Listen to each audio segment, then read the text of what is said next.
Hi students, welcome to my YouTube channel M Das Maths Tuition। আজকের class 10 এর আলো চ্যাপ্টারের শেষের দিকের অংশগুলো পড়াচ্ছি, যেগুলো আছে প্রতিবিম্বের গঠন, সরল ক্যামেরা ও চোখের সাহায্যে, যেখানে আছে দূরদৃষ্টি নিকট দৃষ্টির কারণ ও প্রতিকার, যেখানে আছে আলোর যে বিচ্ছুরণ ডিসপারশন অফ লাইট, বর্ণালী এবং তোমাদের যে বিচ্ছুরণ কাকে বলে, বিচ্ছুরণের কারণ, যেখানে আছে আলোর যে বিভিন্ন তরঙ্গদৈর্ঘ্যের আলো তাদের নাম এবং তাদের ব্যবহার, এবং যেখানে আছে আকাশ নীল কেন বা বিপদ সংকেত লাল দেখায় কেন ইত্যাদি যে প্রশ্নগুলো আছে, বা বিভিন্ন যে রশ্মি এক্স রশ্মি ইউভি রশ্মি এগুলোর ব্যবহার এবং ক্ষতিকারক প্রভাব এইসব নিয়ে, এবং আলোর তরঙ্গের সঙ্গে গতিবেগ ও মাধ্যমের প্রতিসরাঙ্কের সম্পর্ক, এখান থেকে কিন্তু তোমরা প্রায় কিছু না কিছু প্রশ্ন পাবে। এটা আমি একদম গ্যারান্টি মানে দায়িত্ব নিয়ে বলছি, 100% গ্যারান্টি দিয়ে বলছি। মাত্র 5 মিনিটের ভিডিও যদি দেখো তোমরা কিন্তু অনেক কিছু একদম সুন্দরভাবে বুঝতে পারবে, তাই না টেনে সুন্দর করে দেখো বন্ধুরা।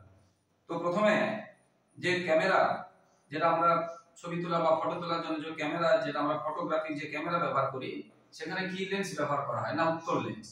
প্রশ্ন কি, তাহলে ফটোগ্রাফির ক্যামেরায় কি লেন্স ব্যবহার করা হয় না উত্তর লেন্স। এরপরে আমাদের চোখে যে দৃষ্টি সমস্যা থাকে, যেটা একটা আছে দূরদৃষ্টি আর বা লং ভিশন, যেটা সমস্যা লং সাইট, তার কারণ এবং প্রতিকার। লং সাইটের যে দীর্ঘদৃষ্টি বা দূরদৃষ্টি বলা হয়, তার কারণটা কি না চোখের যে লেন্সের ফোকাস দৈর্ঘ্যটা বেড়ে যাওয়া, বা অক্ষিগোলকের দৈর্ঘ্যটা কি হচ্ছে, অক্ষিগোলকের দৈর্ঘ্যটা ছোট হয়ে যাওয়া। তাহলে কি হলো, দূরদৃষ্টি বা লং সাইটের কারণটা কি হলো না লেন্সের ফোকাস দৈর্ঘ্য বেড়ে যাবে আর অক্ষিগোলকটা ছোট হয়ে যাবে।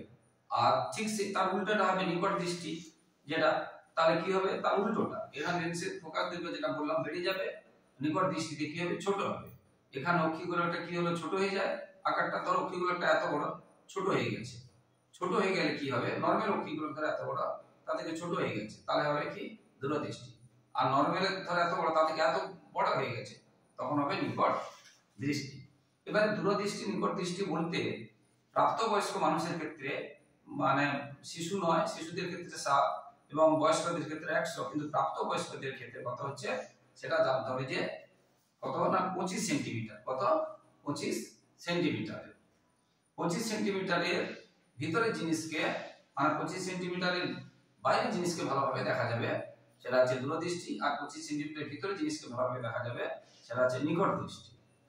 অনেক সময় শর্ট প্রশ্ন আছে যে দূরত্বটা কত না 25 সেন্টিমিটার, 25 সেন্টিমিটার, এটা মনে রাখতে হবে। তো দূরদৃষ্টি তাহলে প্রতিকার কি করে করা যাবে না উত্তর লেন্স ব্যবহার করে, আর নিকট দৃষ্টি তার উল্টো, তাহলে হবে অবতল লেন্স। এটা হয়ে গেল দূরদৃষ্টি এবং নিকট দৃষ্টি, এবং ভীষণ পরিমাণে আসে এগুলো কিন্তু পরীক্ষাতে। এরপরে আলোর যেটা ডিসপারশন অফ লাইট, আলোর বিচ্ছুরণ।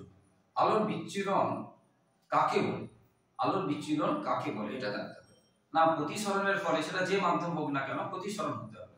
প্রতিসরণের ফলে যে সাদা আলো মৌলিক 7টা বর্ণে যে ভেঙে যায়, এই ঘটনাকে বলা হচ্ছে আলোর বিচ্ছুরণ ঘটনা। কিন্তু মনে রাখবে, মৌলিক যে 7টা বর্ণে ভেঙে যাচ্ছে বিচ্ছুরণের ফলে সাদা আলো রশ্মি, এই ঘটনাকে বলা হচ্ছে কি আলোর বিচ্ছুরণ, ডিসপারশন অফ লাইট। এবারে ওই বিচ্ছুরণের ফলে যে 7টা আলো যে পরপর যে একটা পটি তার তৈরি হয়, পরপর যে পড়ছে, তাকে আমরা বলবো বর্ণালী বা বুঝতে পেরেছো স্পেকট্রাম, বর্ণালী বা স্পেকট্রাম।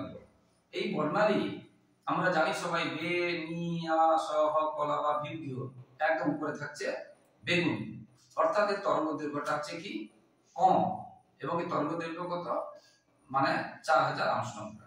তাহলে বেগুনি তরঙ্গ দৈর্ঘ্য সব থেকে কম, পরপর বাড়তে বাড়তে লাল, লালের তরঙ্গ দৈর্ঘ্য হচ্ছে 7000, বুঝতে পারলে।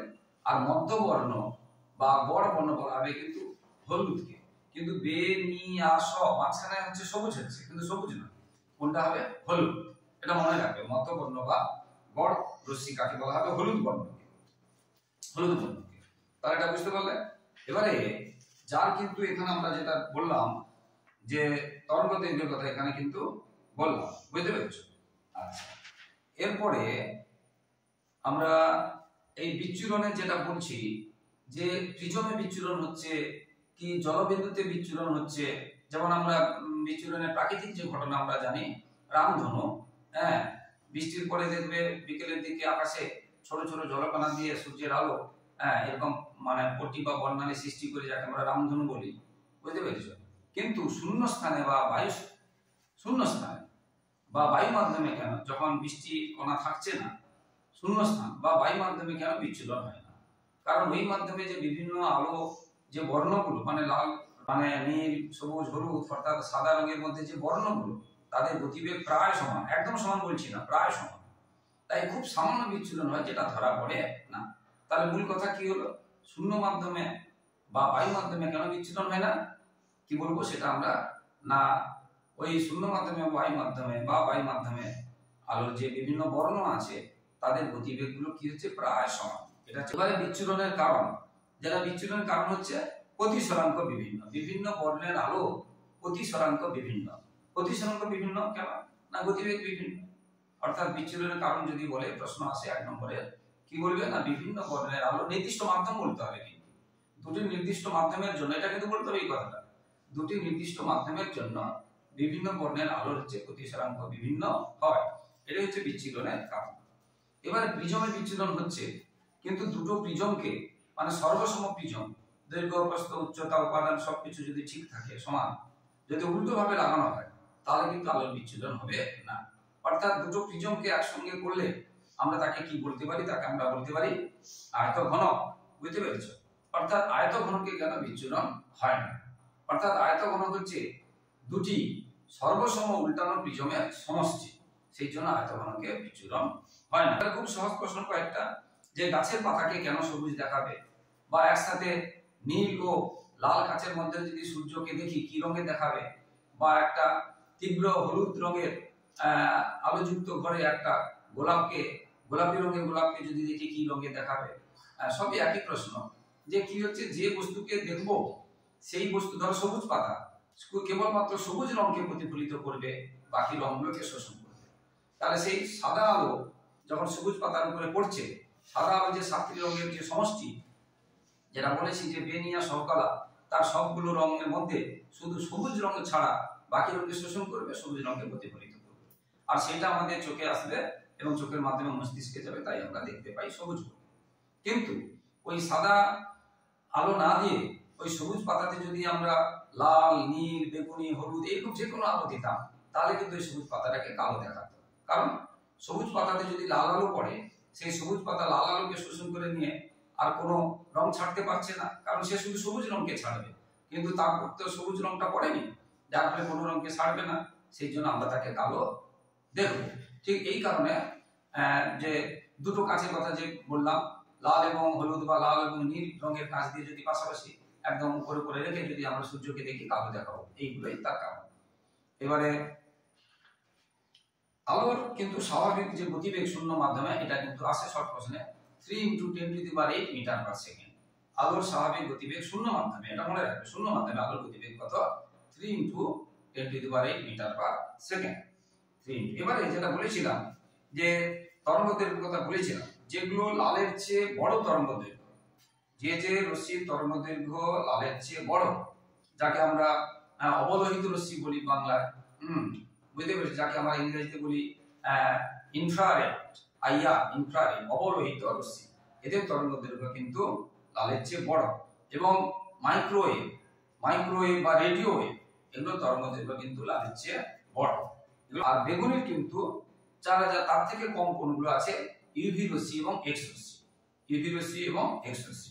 এবং এদের ব্যবহার, ধরো ইউভি রশ্মি ব্যবহারে কি আছে আর ক্ষতিকর প্রভাব কি আছে। আমরা জানি ইউভি রশ্মিকে পানীয় জল শোধন করার জন্য জীবাণুমুক্ত করতে ইউভি রশ্মি ব্যবহার করা হয়, এটা হচ্ছে ব্যবহার উপকারী দিক।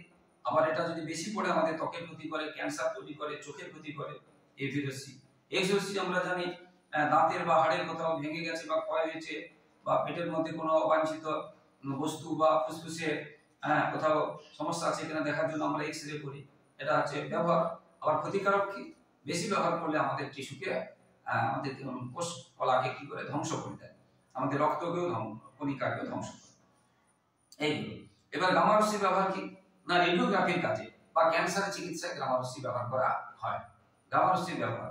আবার এটাই একই কথা, এর অপকার কি বা ক্ষতিকারক দিক কি না, এটাও আবার কি করে ক্যান্সার সৃষ্টি করে। বেশি যদি গামা রশ্মি তোমার গায়ে পড়ে, ওই জন্য রোদের মধ্যে কিন্তু সূর্যের আলো থেকে কিন্তু গামা রশ্মি আসে, তাই সূর্যের আলো থেকে হচ্ছে ক্যান্সার সৃষ্টি করে, বা ইউভি রশ্মিও তো আসে। আলোর তরঙ্গের গতিবেগ এবং মাধ্যমের মধ্যে সম্পর্ক ভীষণ ইম্পর্টেন্ট। আলোর তরঙ্গের গতিবেগ এবং মাধ্যমের মধ্যে সম্পর্ক আমরা জানি যে প্রতিসরণকে আমরা মিউ দিয়ে প্রকাশ করি। মিউ ধরো এ বি, একটা মাধ্যম এ একটা মাধ্যমে বি, এটা হচ্ছে মিউ। এ মাধ্যম থেকে আলো বি মাধ্যমের থেকে আসছে, যেখানে এটা মনে করো লঘু, বিটা মনে করো ঘন, অর্থাৎ এটা ধরো বাতাস, বিটা ধরো জল। হ্যাঁ, এইরকম ক্ষেত্রে আলো যদি আসে তখন মিউ এ বাই বি সমান আমরা কি লিখতে পারি না, আলোর গতিবেগ আমরা দেখলাম যে প্রথম মাধ্যমে এ মাধ্যমে যদি ভি এ ধরি এবং বি মাধ্যমে যদি আমরা ভি বি ধরি এবং ভি এটা কি করলাম বেশি হবে। হ্যাঁ, তাই আমরা কি করব, মিউটার মান হবে 1 এর বেশি, অর্থাৎ মিউর মান 1 এর বেশি মানে এ মাধ্যমে তা হচ্ছে লঘু আর বি মাধ্যমটা হবে ঘন।